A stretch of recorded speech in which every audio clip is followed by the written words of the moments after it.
I hope it is appearing in the full screen mode. Yes, madam, it is appearing. Yeah.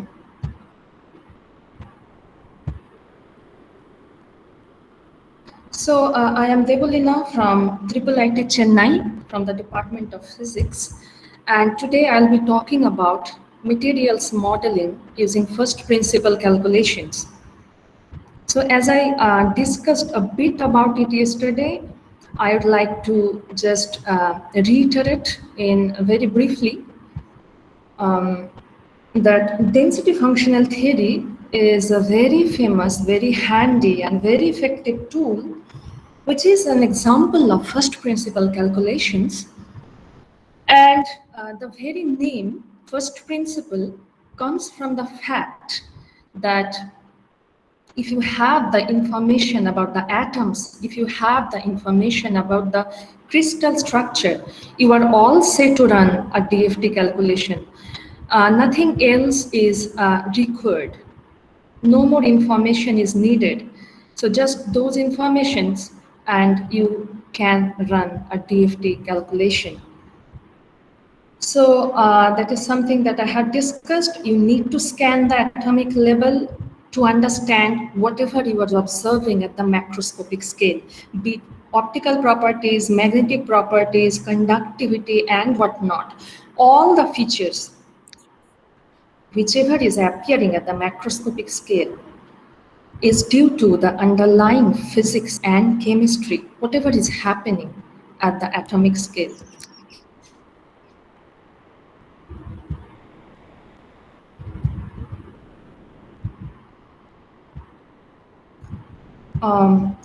So we would proceed further, and I would just reiterate what I said. So Hohenberg, Kohn, and Kohn-Sum principle, the famous one that solved many problems related to many body interacting system. So DFT provides us a very efficient mapping of a difficult problem to a solvable problem.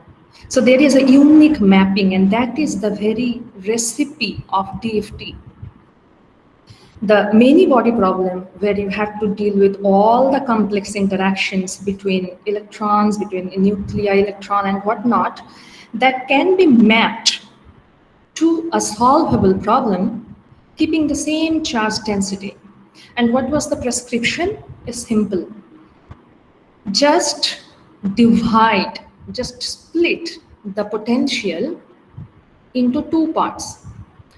The first part is the solvable part that you can solve, and let the second part that we call the exchange correlation part, let that part contain all those complications, all those complexities and troubles. So VXC, as you can see from this slide,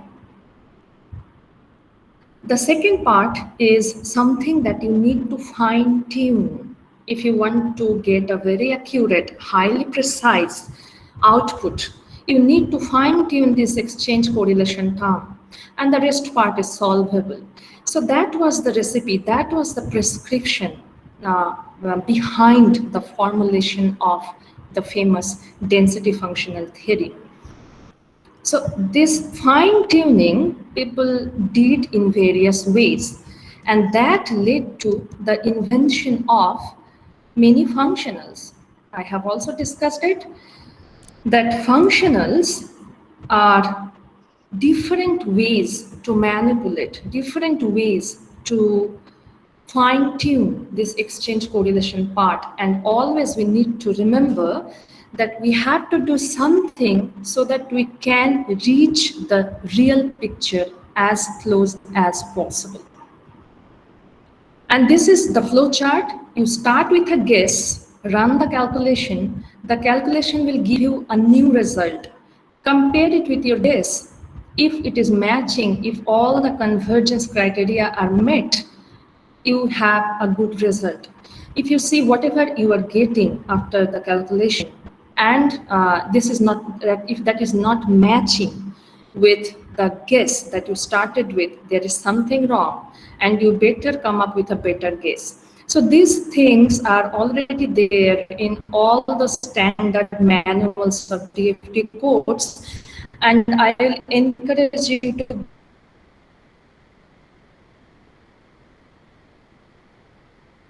go through them if you are willing to step your foot in the world of DFT.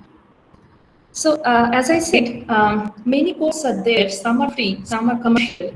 Quantum Espresso, CSI Advent are free. Castel and Docker are free for academicians, otherwise commercial. And Gaussian, VAST, WinUK are commercial. But the last row, these three softwares are most user-friendly. Really, we prefer to learn. Having said that, I would also like to remind you that there are few terms, few technical terms that you have to get yourself acquainted with, like basis 6.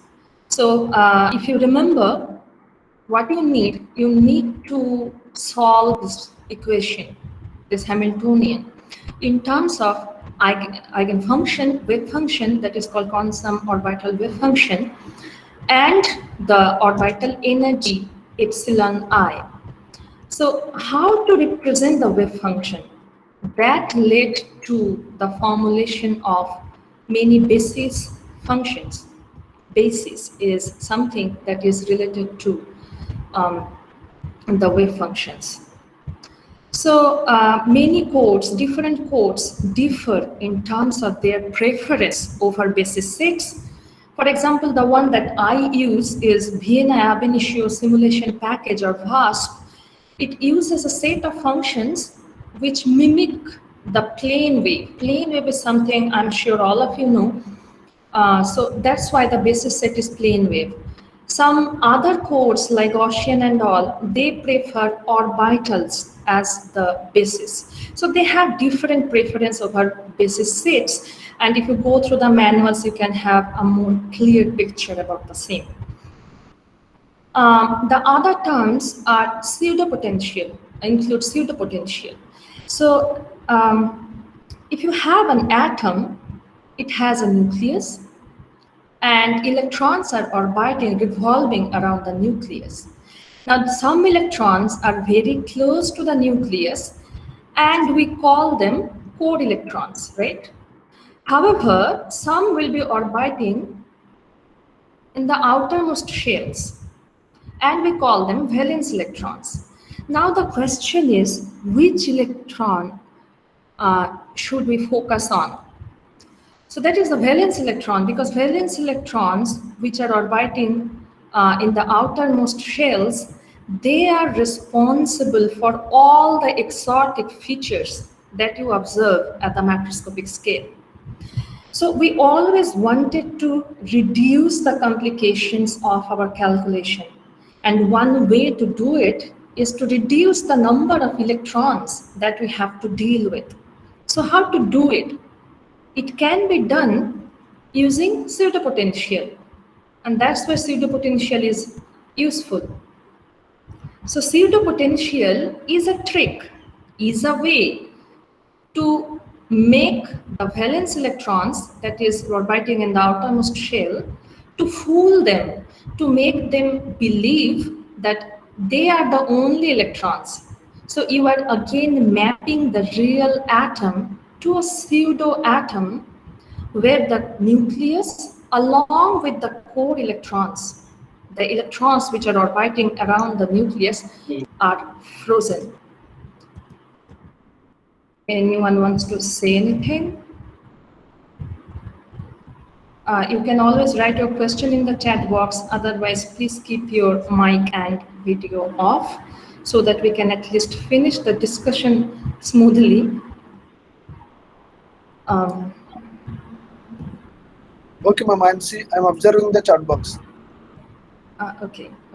Thank you. We can have the discussion session after I finish the presentation. I think that would be helpful.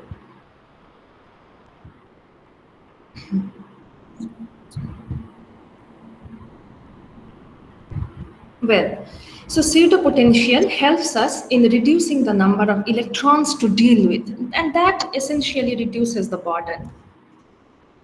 So what can be done? As I told you, that my focus would be on the application part because I believe you have had enough of theory of first principle calculations. I'm not going to repeat all of them. So here comes the application. What can be done? And before that, I'd like to tell you what is the advantage? What are the pros and advantages that DFT calculation offers us? Well, experiment is the final thing to justify something, or experiment will have the final word when it comes to property analysis and everything. However, it's not wise to repeat an experiment over and over again. That would cost energy, that would cost time, and that would cost your effort and money, obviously. So it's better that we first do some computational or theoretical calculation which can give us some hint, some prediction. Suppose you are trying to look at a material and you are trying to use a material for some device purpose. You want to use that material for, say, as optical device, as a switching device, in catalysis, in sustainability. So you have something in mind. You want to start your journey with a material. You want to use that material in a device, and you have an intuition that, well, this material alone in its purest form wouldn't work. It wouldn't serve the purpose, and you need to alter the properties. How to do it? You will dope something. You will include some foreign impurity in the material. But which one to choose? Which dopant you would select? Will you just repeat your experiment over and over again? Trial and error method is something that you would do. You would start with, say, doping it with some element, then it failed, you go to the second element, even if it failed, then you have to go for the third element, and you have to continue this cycle innumerable time, which is not something that you really want. So DFT helps us in this regard. You perform a DFT calculation with the same material, with a series of dopant, and it can give you the hint that which dopant would work the best. With that hint, with that prediction in mind, you go forward, you proceed for your experiment. That will save a lot of energy, effort, and cost.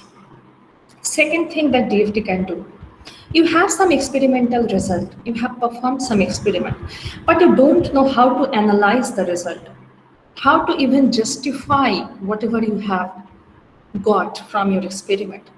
DFT will be helpful there as well. It will scan the atomic level. It will tell you everything, whatever is going on the atomic level, how the atoms are behaving, how are they related, whether the electrons try to wander freely or they would try to sit idle. All the information, how the charges are being distributed over the lattice, all the informations will be right before you if you do a DFT calculation. Then it would be much easier for you to explain whatever experimental findings you have, which you couldn't explain earlier. But DFT can help you with that as well. So it complements experiment, because I believe neither theory nor experiment can go solo, can go alone, and we have to proceed together to solve any problem. And whatever I am going to present today is based on whatever I have done recently and also in the last few years. So that would encompass a broad area of material science, materials research, to be more specific, what DFT can do, and the answer is hidden in those areas as well that I'm going to explore. First one, exploring properties of materials, and as I have dealt with oxides, I'll be focusing on oxides. Second one, revealing the quote unquote final state of a dopant in a host. Third one, predicting the stability of that very dopant that you have embedded in the host. So the third one means, suppose you have doped something in a host, but you don't know whether the dopant would be stable or it would come out. It's something related to precipitation, leaching out.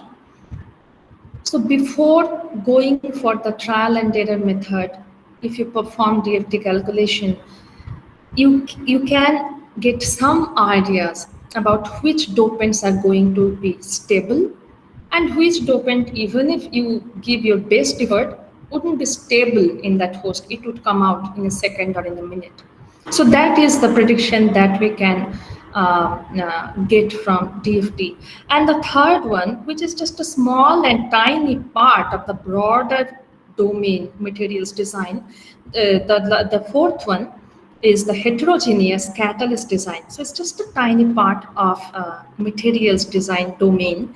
But as I am working now in this field, so I would like to share my research with you. So these are the four things that I would love to cover today, although in brief, but my aim is to just give you a glimpse of what can be done, what information can be extracted using DFT. Let us first start with exploring properties of oxides. I hope it was a bit covered by Professor Kunu from IIT Kharagpur. So it is basically from my PhD work that I did under his supervision. And I am focusing on a particular oxide, lanthanum nickelate. I'll tell you why. It has a lot of application because it is an exception in the series of nickelate. You change lanthanum by any other rare earth element, but this AlNiO3 is an exception and has huge and wide application. So this AlNiO3 is the material that I chose for my work, and the left-hand side figure gives you an idea about the atomic arrangements.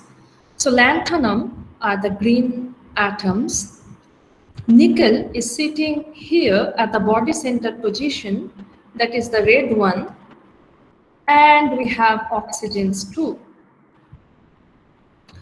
So the structure is like face center cubic one with nickel at the body centered one, and it is the very structure of lanthanum nickelate. Now I would like to tell you what DFT can do.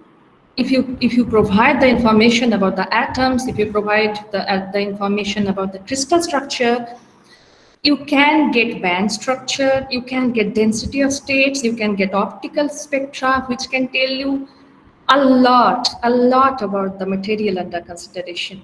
I'd just like to request you to focus on the plot that I have put up in the slide on the right-hand side.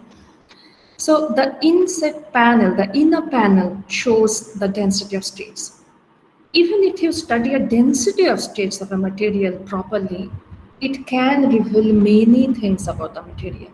You can predict whether the material would behave as conducting or insulating. All the information can be extracted from the very density of states calculation. So you see the red dotted line, that is the Fermi level.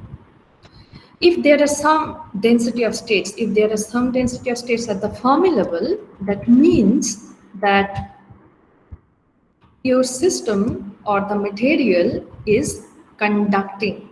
So what is density of states, by the way?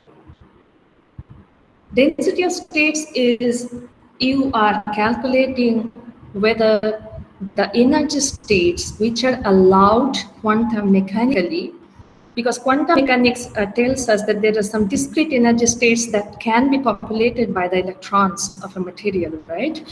And if you look at the Fermi level, and if you find that the Fermi level has some density of states, that reflects the fact that your material is going to behave as a conducting material. Had it been showing a gap, It might also appear based on the system that there is no density of states. It is just zero. If you keep on counting the number of states and the population, it can appear as zero, and we call it gapped. So there would be a gap opening at the Fermi level, which would tell you that no, the system is going to behave as an insulator or a semiconductor. But for LaNi3, what we observed is that the system is conducting, which we didn't expect, but because similar compounds like LaNi3, such as NdNiO3, PrNiO3, they are all insulators. But as I told you, that this one is exception. So it behaved as a metallic and conducting compound. And look at the main panel now. This is the optical spectra. So it has bumps or peaks, and those peaks are very important, because those peaks bear the signature of electrons, how the electrons move in the lattice, how would they jump to the neighboring site. And all those are very necessary information, because if the electrons are able to jump to the neighboring site or the nearest band, that means you are dealing with a conducting system, because electrons are free, they are itinerant, they are conducting. So this optical spectra is also very helpful in unraveling the nature of the material you are working on. I investigated if I start with pure lanthanum nickel and if I apply strain. Yes, you can apply strain when doing a DFT calculation. We just wanted to see if strain changes some properties of the system. And just looking at the density of states near the Fermi level and the shift of the peaks in the optical spectra, we extracted a lot of information. And that is something you also can do. So effect of strain can be investigated using DFT. So what we observed is that strain enhances a feature. I'd request all of you to be particular related to time. That would help all of us. Anyway, so what we observed is strain does impact the system, and especially tensile strain. Tensile strain will try to make the electron less mobile. That's what we observed. And the opposing thing we have observed in case of compressive strain.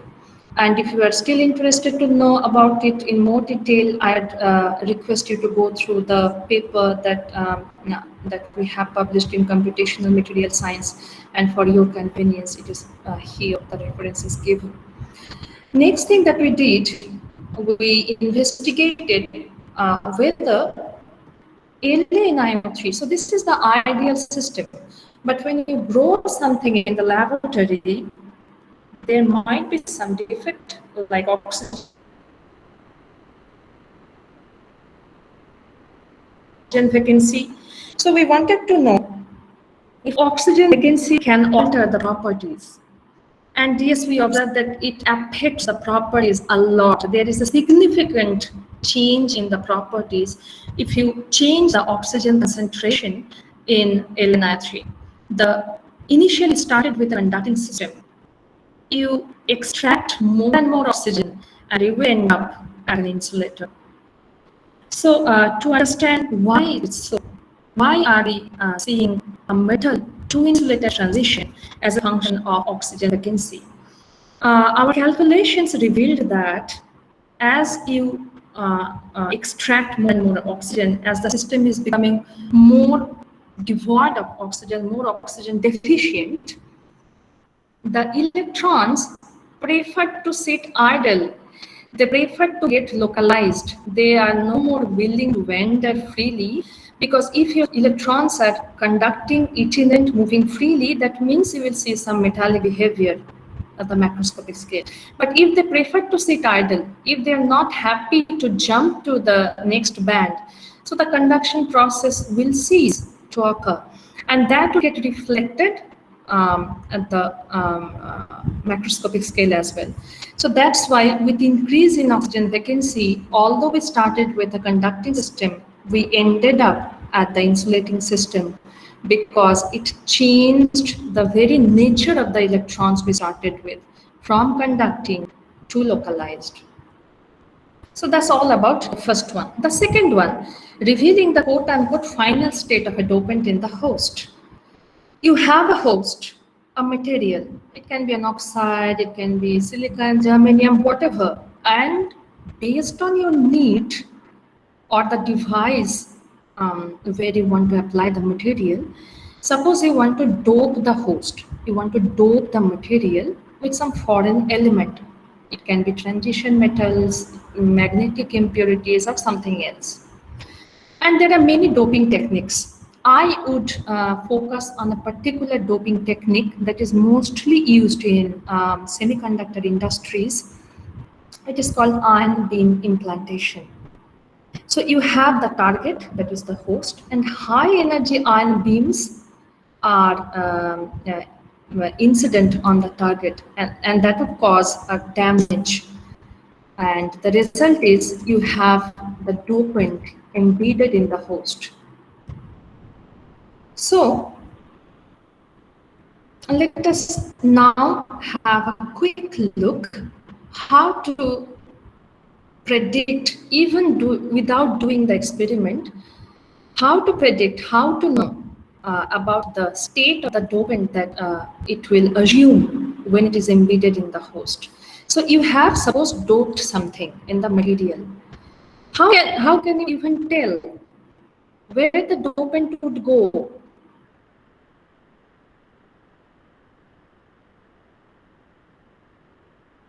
Will it substitute some lattice ion, or it will go to the interstitial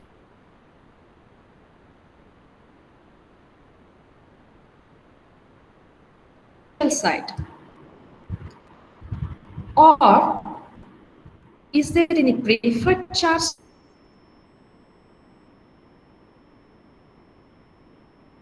state for the dopant?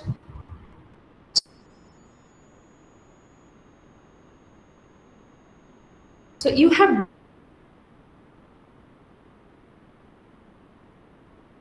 doped the system, but you don't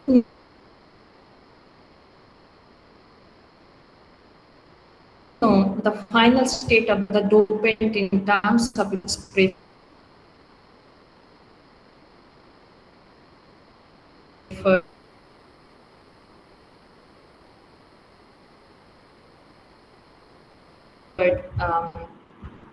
site,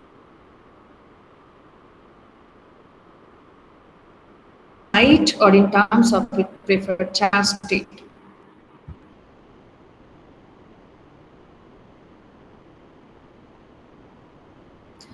So that's something that we have done.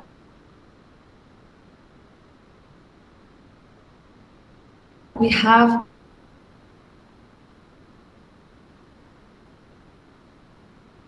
performed a systematic and rigorous calculation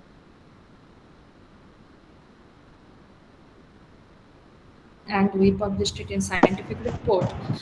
We took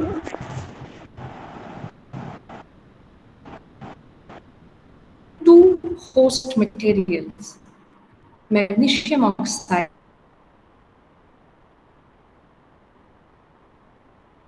and we doped a series of elements.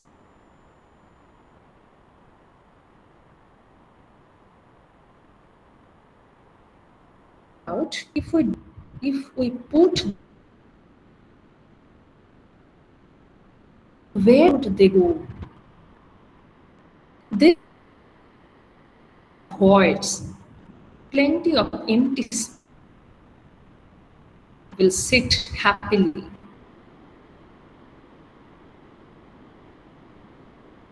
Cation, or it can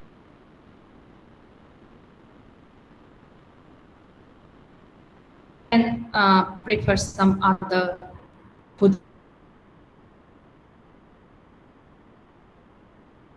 position.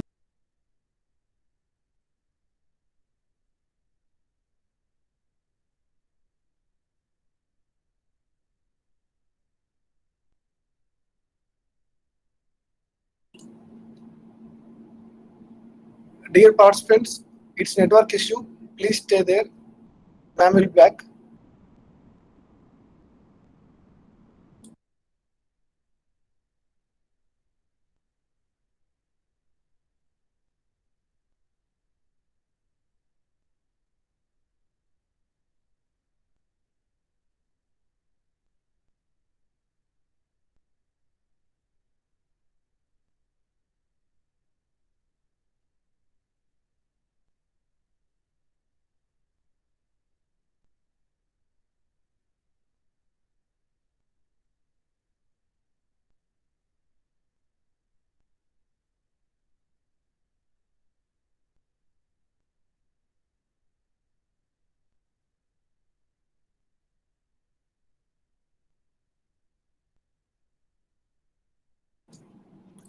Dear participants, please stay. Madam has little bit network issue.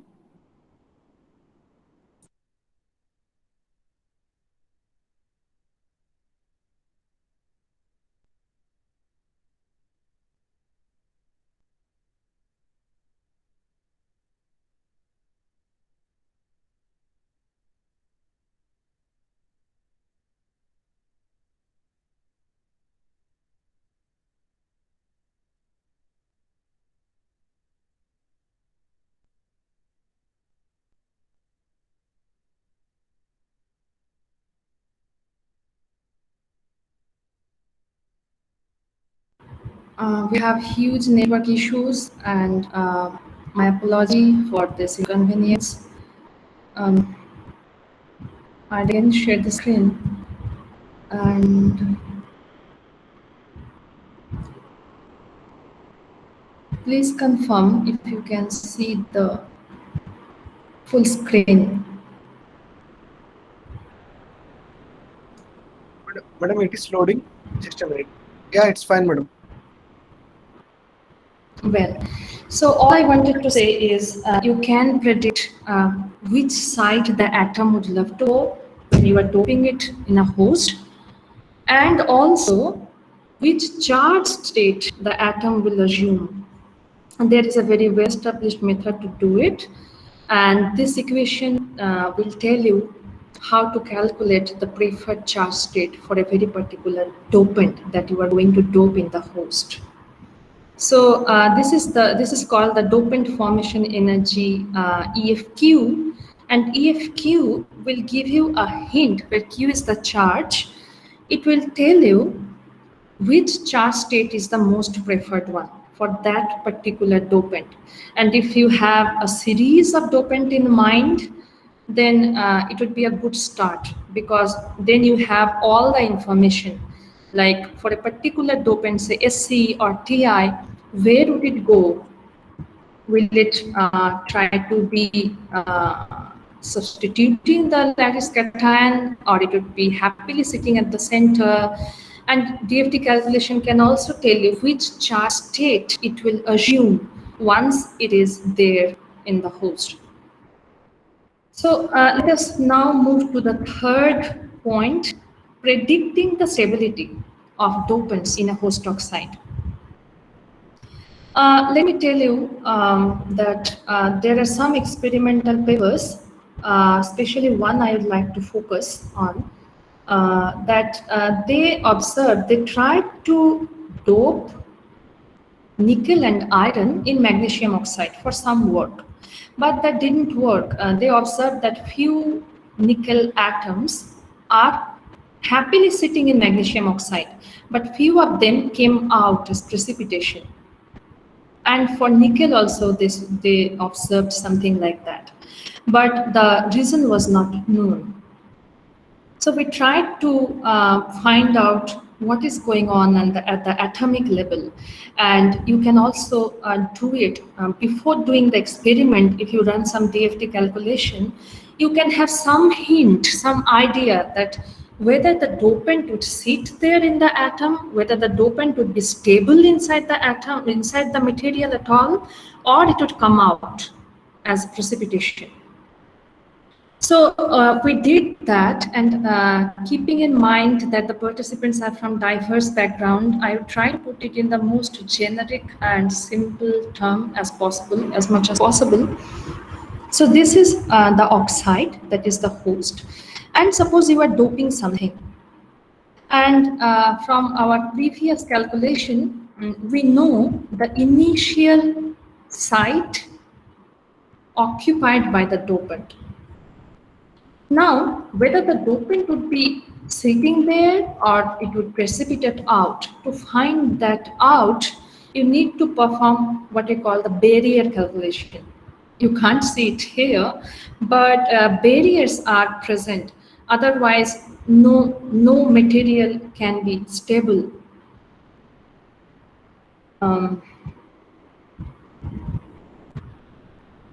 So you cannot just allow all the atoms to move freely.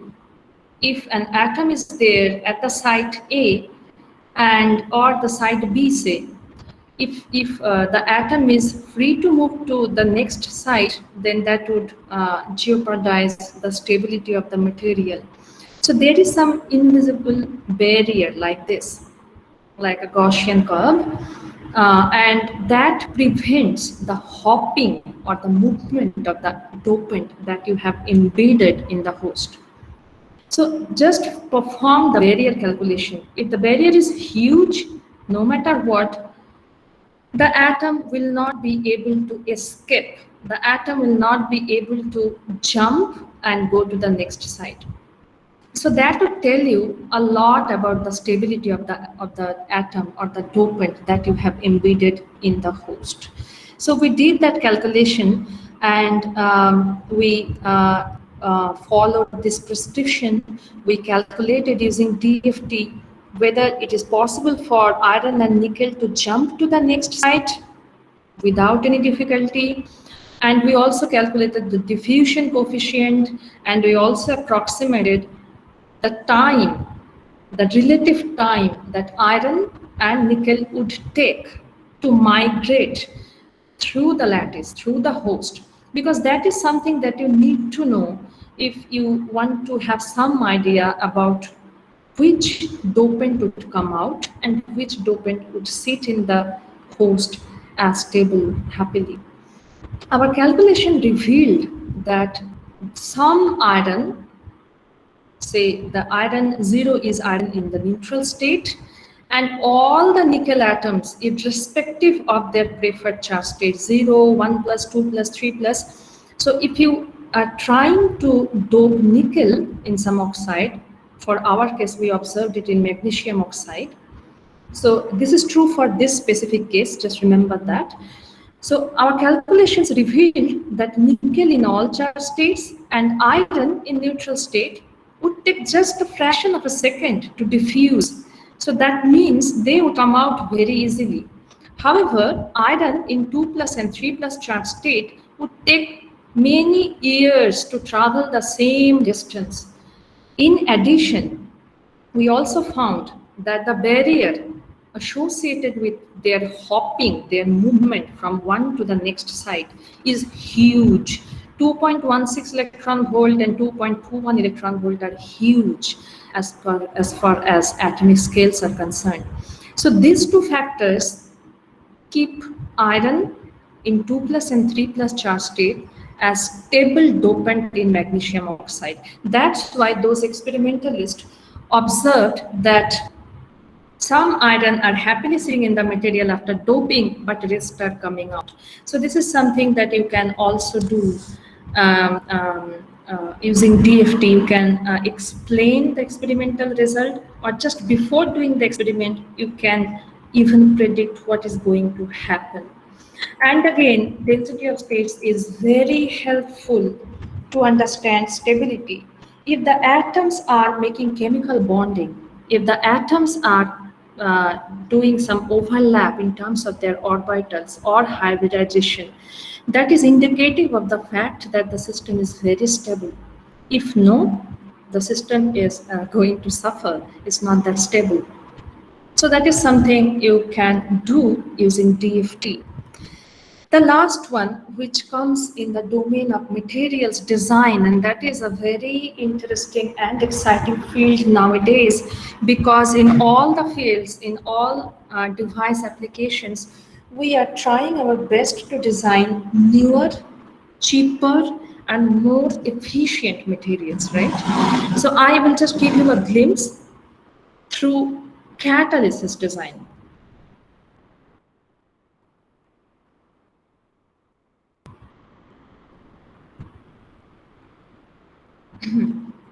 Now, let me give you a brief introduction about catalyst. I'm sure you all know what a catalyst is, but I will engage catalyst in terms of chemical reaction.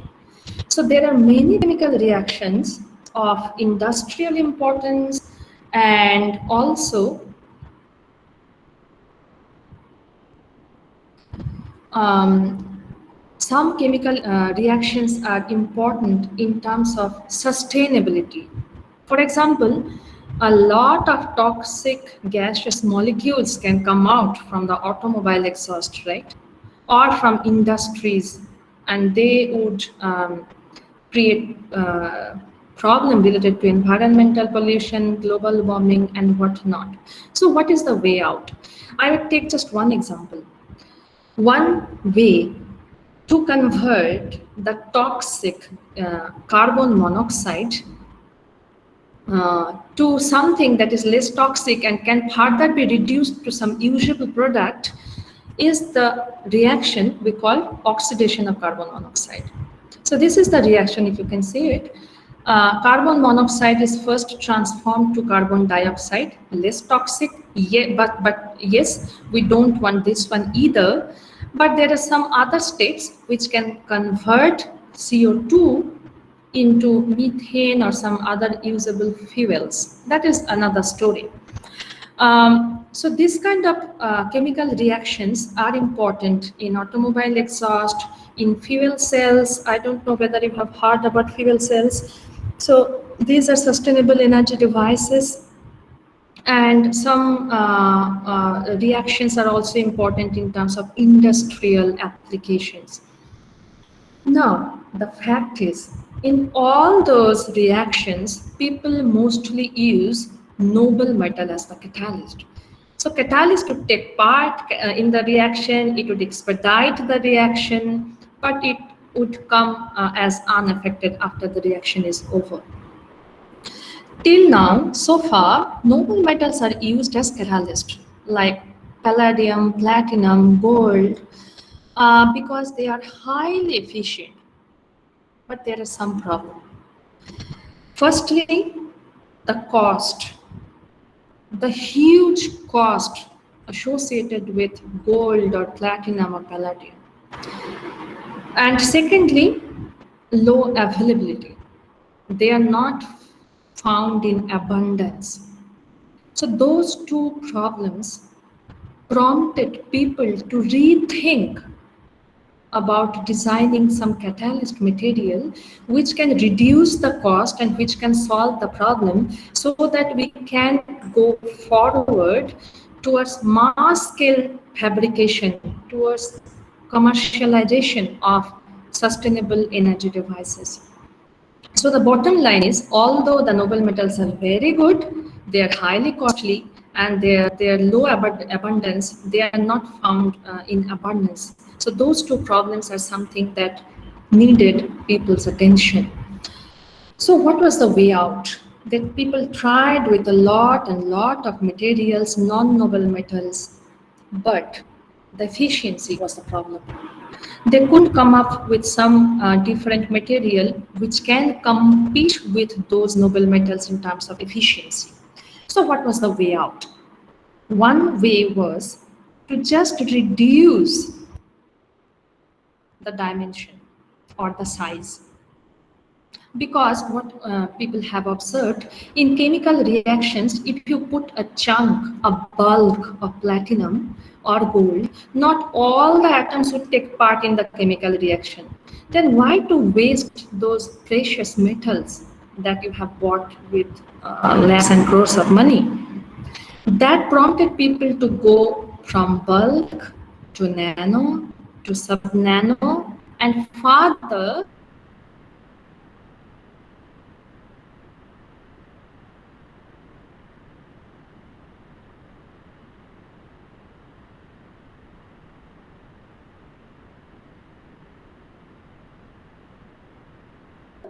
to single atoms. Now we are equipped with so sophisticated techniques that you can even deal with few atoms, and costly noble metals as catalysts. So that was a wonderful solution. And people got excited when they heard about it. But there were some problems too when it came as in terms of the practical fabrication of single atom catalyst. The problems were you need to hold them. So you need to put a support on which the single atoms can be stabilized. And even if people came up with it, a support, suitable support, it was observed that they are very prone to agglomerate, or they try to form clusters. And after forming the clusters, the efficiency is reduced. So that was the practical problem. Although single atom catalyst came up with high hope, those were the practical problems people observed. It was very difficult to stabilize single atoms of those noble metals. Forget about their action. First, you need to stabilize them so that they can take part in the reaction and act as a catalyst. We address that problem. So this work is available in this repository and it is under review in a journal. So I tell you briefly what we did. With the notion that we gathered from our earlier calculations, like choose an oxide, say barium oxide we took, and you can dope something like a transition metal. So that was the starting point.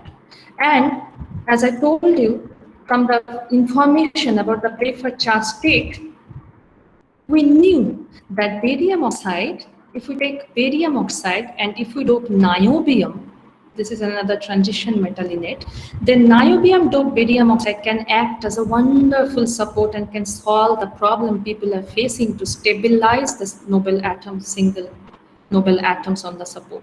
So we proposed that niobium doped magnesium oxide can solve the problem because from our preferred charge calculation, we observed that niobium has some excess electrons that it wants to donate.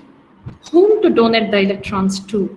Of course, the single atoms of the noble metal you are trying to anchor on the support. So that solved the problem. And we also performed few other calculations and we came up with the solution that if there is one niobium doped in the oxide and if we are trying to now add gold on it, through the mutual charge transfer, because niobium with all its electron is not happy within barium oxide, and it would try to donate the 5 excess electrons that it possesses. So the charge transfer, it would try to go for a transferring of charge, transferring of excess electron to gold atoms. And how many electrons are there? 5. Each gold atom takes 1 excess electron. And this charge transfer will bind the gold atoms strongly on the support. So they are no more mobile. And we have also observed that gold atom, after they receives 1 electron, becomes gold negative, right? And negative repulsion will prevent further cluster formation. So just with this DFT calculation, we could answer these problems. We could propose something that can solve this problem. So we proposed that in this way, we can stabilize the single atom.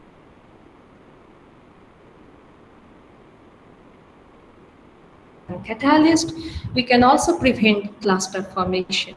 So that is just a glimpse of what we have done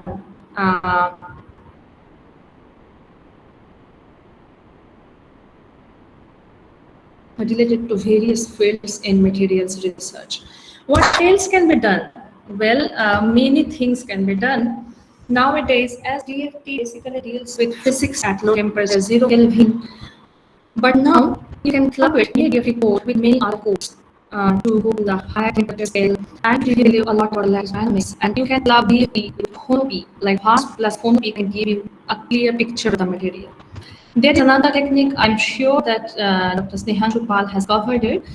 Ab initio molecular dynamics is something that you can also do.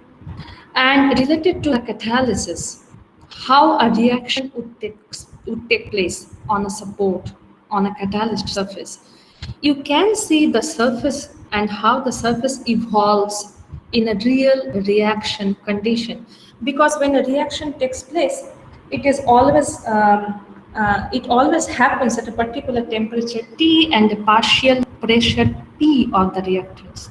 So keeping all those things in mind, we can say that with time, the surface changes, and how would it change can be captured nicely by kinetic Monte Carlo simulation, which you can club with DFT.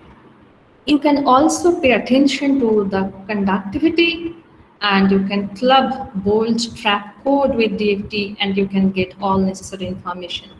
And nowadays, it has become very popular to club machine learning for better prediction and dynamical mean field theory with density functional theory. And yeah, so you can now understand how versatile, how exciting the world of DFT is, and you can basically do anything you want to do. All the information can be extracted from DFT calculation. So with that note, I would like to end here. I would like to end our discussion now. And if you have any query, you can ask me. Madam, first of all, thank you for nice presentation. Thank you.